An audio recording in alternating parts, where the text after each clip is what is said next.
नमस्कार, मैं हूं अभय।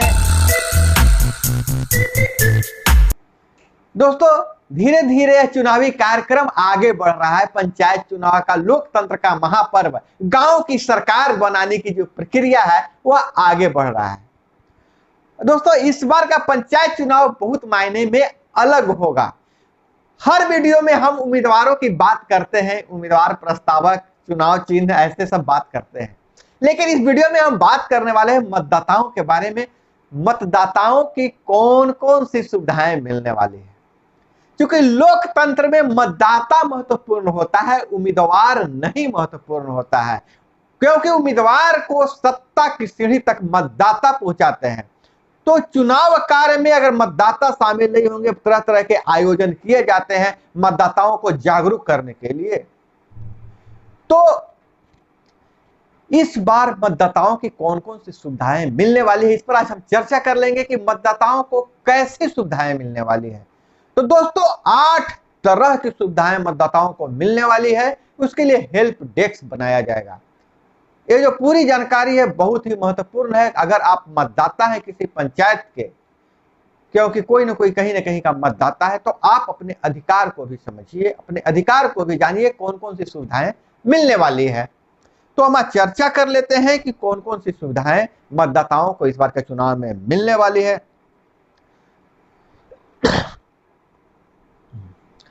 पंचायत चुनाव के बूथों तक मतदाता को पहुंचने के लिए बहुत तरह के कार्यक्रम चलाए जाते हैं। लोगों में जागरूकता अभियान चलाई जाती है। लेकिन मतदाता को अगर बूथ पर पहुंचता है तो बूथों पर क्या क्या सुविधाएं मिलेगी, इस पर हम चर्चा करते हैं। और वो आपका हर मतदाता का ये अधिकार है। हेल्प डेस्क लगाकर वोट देने जाने वाला मतदाताओं को 8 तरह की सुविधाएं दी जाएगी, तो मैं पहले ही बता दिया। अब हम बात करते हैं पंचायत चुनाव में बूथों पर मतदाताओं को कम से कम 8 मूलभूत सुविधाएं दी जाएंगे। इसके लिए निर्वाचन विभाग ने कई कार्यों की लगातार समीक्षाएं कर रहा है। हर जिले के डीएम इसकी समीक्षा कर रहे हैं, समीक्षा चल रही है। और कौन कौन से वार्ड सुविधाएं, उस पर हम चर्चा कर लेते हैं। और ऐसा समीक्षा हो रहा है कि ताकि चुनाव से पहले जो सुविधाएं देने वाले सारे कार्य पूरे कर लिए जाए। तो चुनाव आयोग के निर्देशानुसार सभी मतदान केंद्रों पर साइनेज के जरिए मतदाताओं को दी जाने वाली सारी सुविधाओं को प्रदर्शित करना है। एक साइन बोर्ड लगा देना है कि कौन कौन सी सुविधाएं मतदाताओं को दी जा रही है। मतदाताओं को दी जाने सुविधाओं को प्रदर्शित किया जाएगा।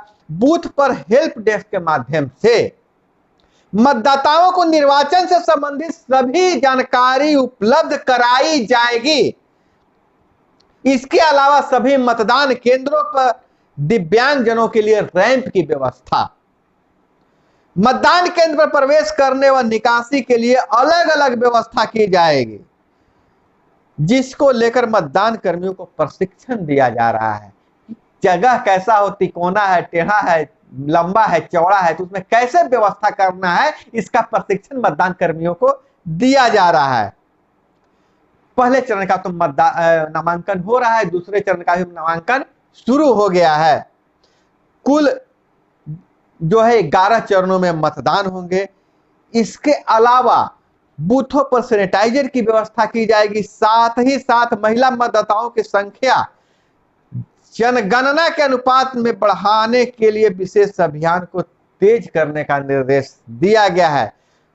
शौचालय के बाहर हाथ सफाई के लिए विशेष व्यवस्था रखा जाएगा। मतलब वहां इमरजेंसी रूम भी होगा, खास करके महिलाओं के लिए और पुरुषों के लिए शौचालय की व्यवस्था किया जाएगा।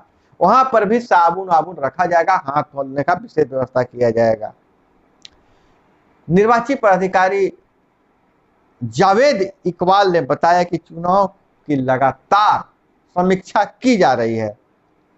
बूथों पर इस बार कई तरह की व्यवस्थाएं दिखेंगी अलग, जो बिल्कुल अलग होगा अन्य चुनाव से। कौन कौन सी वो अलग व्यवस्था है, उस पर हम चर्चा कर लेते हैं एक बार। दोस्तों, इस बार के पंचायत चुनाव में मतदाताओं को बूथों पर कई तरह की व्यवस्थाएं अलग देखने को मिल सकती है। कोरोना का संक्रमण न हो, इसके लिए कई तरह के उपाय बरते जाएंगे। इसके अलावा प्रत्येक मतदान केंद्र पर वोटरों के लिए 3 कतारें लगाई जाएंगी। यह महत्वपूर्ण जानकारी आपको दे रहे हैं कि हर बूथ पर 3 कतार लगेगा, जिसमें एक कतार में सिर्फ पुरुष, दूसरे कतार में सिर्फ महिला और एक तीसरे कतार में सिर्फ दिव्यांग जन, जो डिसेबल पर्सन है उनके लिए एक अलग कतार लगाई जाएगी। और उसमें वृद्ध माता पिता भी रहेंगे, वृद्ध मतदाता रहेंगे, दिव्यांग जन के लिए अलग कतार लगाई जाएगी ताकि वोट जल्दी जल्दी हो जाए उनका।